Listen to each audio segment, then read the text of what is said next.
My name is John Mearsheimer, and I teach at the University of Chicago. My area of expertise is international relations.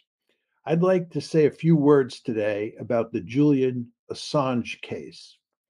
A determination will soon be made by the British High Court on whether to extradite Assange to the United States, where he has been indicted by the American government and will be put on trial.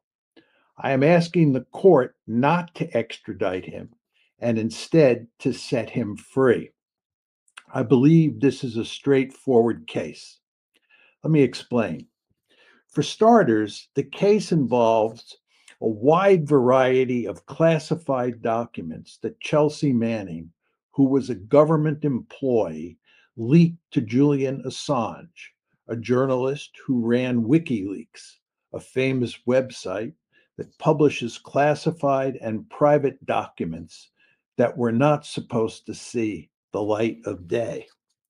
Manning was caught and punished because she was a government employee and she broke the law by leaking material that was classified to Assange. But Assange is a journalist and he did not break the law, as it is commonplace for journalists to publish classified information that is passed on to them by government insiders. If journalists in the United States were sent to jail for publishing classified material, the jails would be filled with many of America's most famous reporters from newspapers like the New York Times, the Washington Post, and the Wall Street Journal. But of course, that hardly ever happens. Simply put, newspapers publish classified material and hardly anybody ever goes to jail. Why is this the case? What is the reason for this situation?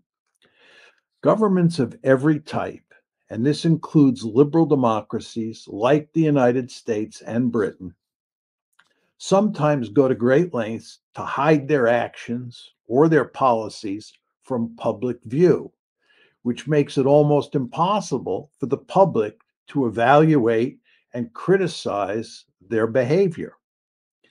Given that governments sometimes act foolishly, even recklessly, this is not a good situation.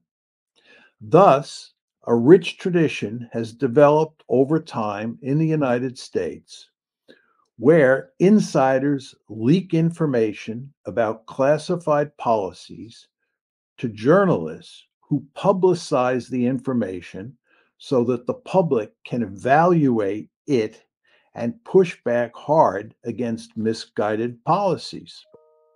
The most famous case that illustrates this phenomenon involves the famous Pentagon Papers, which were a multi volume study of the American decision to enter the war in Vietnam in the 1964-65 period and then escalated in subsequent years.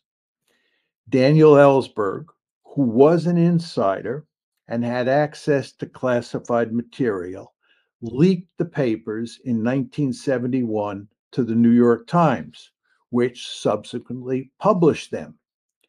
The story in those documents was starkly at odds with what the Johnson administration had been telling the American people about U.S. policy in Vietnam. By most accounts at the time, and certainly since then, both Ellsberg and the New York Times performed an important public service. They exposed a bankrupt policy that underpinned a war that the U.S. could not win. Ellsberg did not go to jail, despite leaking classified information, although it did appear at the time that he might be sent to jail. Certainly, nobody at the New York Times went to jail because, again, journalists don't go to jail for publishing classified information in the United States. It is very important to remember that in the case of Julian Assange, he is not the equivalent of Ellsberg because he was not an insider who leaked the information. Chelsea Manning was the insider. Assange was the equivalent of the New York Times, and thus he should not be extradited so he can be put on trial in the United States. Unsurprisingly, government leaders do not like leaks unless they do the leaking, which they frequently do. Thus, they are powerfully inclined to punish those who do leak, and they even try on occasion to punish the journalists who publish the leaked material, as is the case with Assange. It is fair game for governments to go after leakers, but it is not acceptable for governments to go after journalists. Indeed, it would directly undermine freedom of the press, which is essential for monitoring governments and holding them accountable when they pursue misguided policies. In fact, one of the main reasons that the US government is so determined to put Assange behind bars is that he has exposed malfeasance by US policymakers. In my opinion, that is all for the good and essential for making a liberal democracy like the United States work as efficiently and wisely as possible. Two final points. First, it is important to emphasize that nobody was hurt because of the documents that Assange published. Nobody's life was put in danger because of what he posted on WikiLeaks, and certainly nobody was killed. For sure, the misguided actions of many US policymakers were exposed because of what Assange did, but that, in my opinion, is all for the good.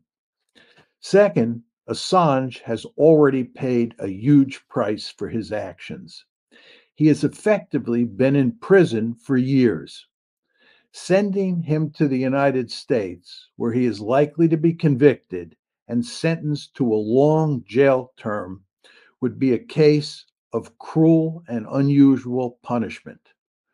For all these reasons, I respectfully ask the British High Court not to extradite Assange to the United States. In my opinion, that would clearly be the right decision. Thank you.